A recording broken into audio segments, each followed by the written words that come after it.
All right. All right. Welcome, guys.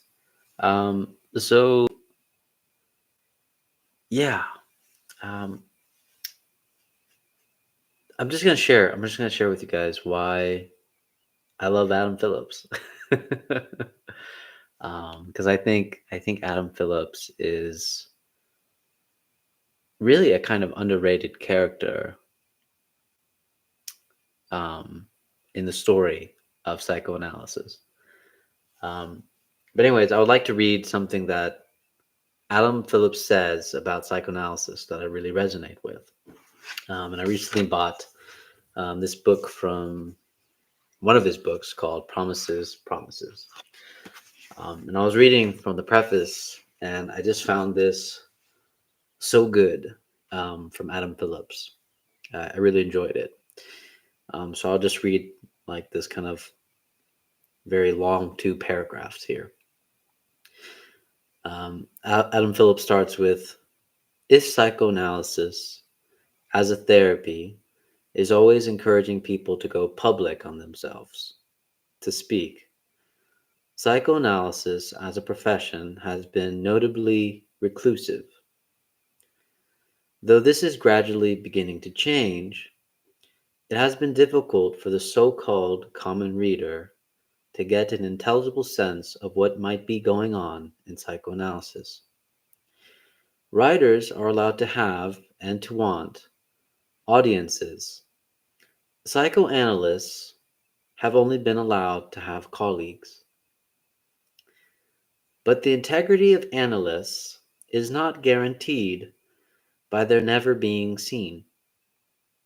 The cultivated privacies of psychoanalysis that are essential to its practice and diminishing for its theory obscure the politics of psychoanalysis and its practitioners. Psychoanalysis, as part of group life rather than a refuge from it, psychoanalysis as a foil for psychobabble, has to find languages that people are intrigued enough by to want to learn, without being so impressed by them that they lose their own voices, not to mention their minds. Psychoanalysis, at its best, should be a profession of popularizers, of interesting ideas about the difficulties and exhilarations of living. And, as a so called treatment, it should be more about living day to day as oneself than about being initiated into a sophisticated or prestigious theoretical system. Listening to what people say, which is more or less what psychoanalysis consists of, should be above all a reminder of fellow feeling. The best advertisement for psychoanalysis has always been good clinical work, not polemical defenses of the truth or efficacy of psychoanalysis as a science or an art. But outside the consulting room, there's only gossip and writing, and especially now the genre that has best combined them, journalism. It may be that journalism, either in the form of book reviews for non specialist papers, of which there are several in this book, or the writing of articles for newspapers, will be the best way of going on writing the psychoanalysis of the future, by testing itself in a wider arena, both in the marketplace and whatever other places that can be found. Psychoanalysis might recover those democratic vistas that have eluded it for so long at the level of training and clinical practice. Minority interests like psychoanalysis and literature can no longer take themselves for granted as economically viable vocations. And this may be no bad thing insofar as it prompts people to refashion what they are doing and what they think they are doing, to work out just what it is about contemporary life that is worth resisting or celebrating. Ideally, it should make psychoanalysts people who are only practicing psychoanalysis until something better turns up.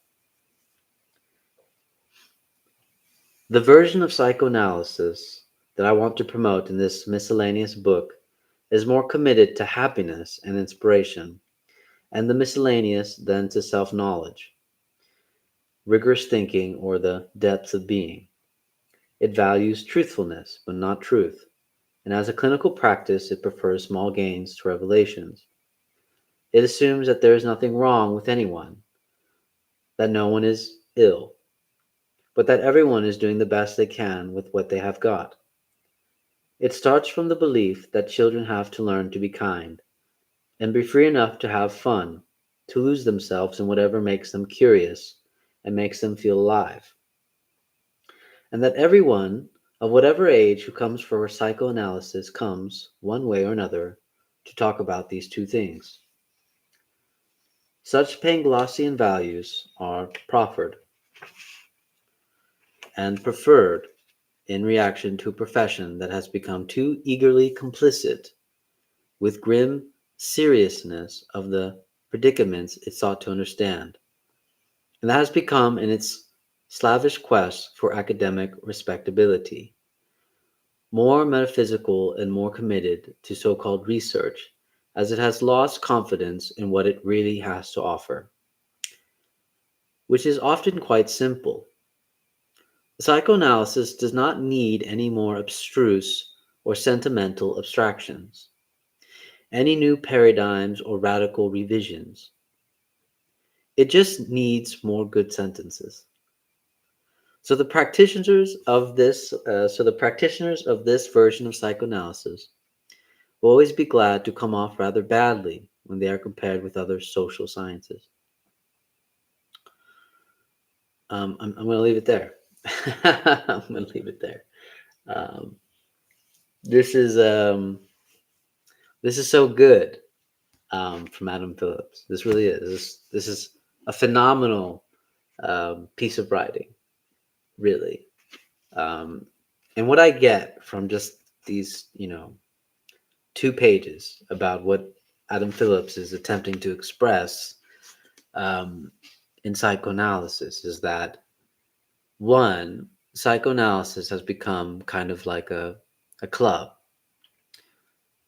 where we all decide to use the same language, a club where we decide to play with its revisions and abstractions, or make it higher abstractions or more sophisticated types of abstractions.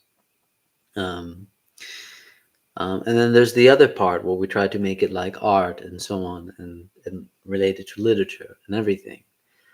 Um, but what Adam Phillips is asking us when we want to think about psychoanalysis is how to make better sentences. um, and this is really interesting. Um, why would Adam Phillips want us to write better sentences rather than revise, argue for, defend, and so on? Um, I think what Adam Phillips is pointing out is actually very true about psychoanalysis, because in some sense, a lot of us, myself included, um, sometimes feel the urge to want to defend psychoanalysis at its core.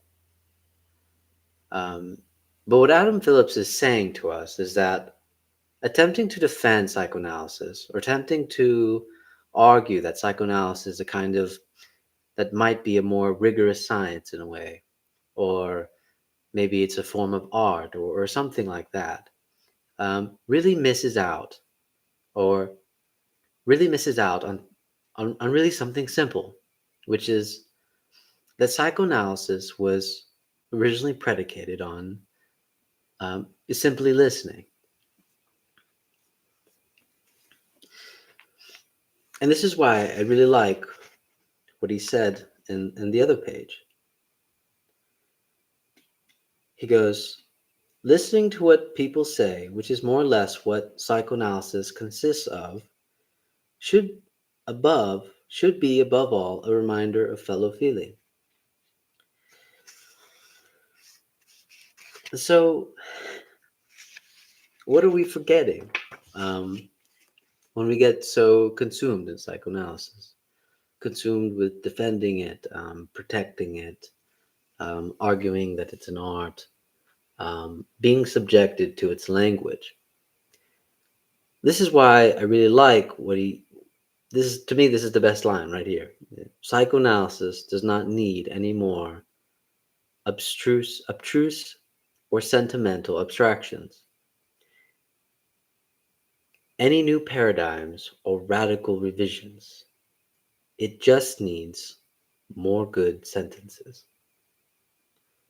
which is really fascinating. That all Adam Phillips is in some ways asking for is more good sentences. Um, Something that we might be able to allow someone to come to it. Um, but you know what? I decided that maybe I will. Maybe I will finish the rest of this paragraph. So we'll start exactly from where it was. Psychoanalysis does not need any more abstruse or sentimental abstractions, any new paradigms or radical revisions. It just needs more good sentences. So the practitioners of this version of psychoanalysis will always be glad to come off rather badly when they are compared with other social scientists. They will be short on facts, though not scornful of some of them, but they will be able to describe in an interesting way whatever happens to impress them. They will have little real foundation for these impressions other than their enthusiasm for them. This version of psychoanalysis would favor a theory as much because it sounded good as because it might work. That is to say, make a difference worth having if a way was found of putting it into practice. So it would think of theories as more like songs than instructions. It prefers the economy of assertion over the tedium of proof, and believes that a theory is only ever good as its consequences, and as the actions and the imaginings to which it leads, and the world which it aspires to make. From this point of view, William James is every bit as great a psychologist, whatever that is, as Freud, and the practicing analyst's time is better spent reading the philosopher J.L. Austin than the psychoanalyst Melanie Klein. Ideally, one would read both. This is a literary psychoanalysis only in as much as I think that reading what used to be called literature is probably a better preparation for the practice of psychoanalysis than the reading of anything else. Political history would be a close second. The ethos of psychoanalysis would be greatly improved if it was more widely acknowledged that one can no more institutionalize psychoanalysis than one can institutionalize poetry. You can teach poetry, but you cannot teach someone to be a poet. The same is true of psychoanalysis. More people are harmed, though, by bad psychoanalysis than by bad poetry. Um, yeah, I just found it. I just again, like I think Phillips is really onto something about this. And it's something I'd just like to read again, actually, because I wasn't even sure if I really understood it correctly. Um, when he talks about, from this point of view, William James is every bit as great a psychologist, whatever that is, as Freud. And the practicing analyst's time is better spent reading the philosopher J.L. Austin than the psychoanalyst Melanie Klein. Ideally, one would do both. This is a literary psychoanalysis only in as much as I think that reading what used to be called literature is probably a better preparation for the practice of psychoanalysis than the reading of anything else. Political history would be a close second. That's interesting. So, reading literature for um, for Adam Phillips is something that might help psychoanalysis get better sentences. Um, and it's also a way, it seems, for Adam Phillips to be a better preparation for practicing psychoanalysis. That's really fascinating, I would say. Extremely so. Um, and it's funny that he's saying, it might be better spent time reading the philosopher J.L. Austin than the psychoanalysis Melanie Klein. Of course, he prefaces it with doing both, but that's interesting that he sort of gives a priority to the philosopher in this case rather than the psychoanalysis. Why would you want to read the philosopher over the psychoanalysis? Right, over the psychoanalyst? Um, that's really interesting. But anyways, I think I've said enough. All right, guys, take care.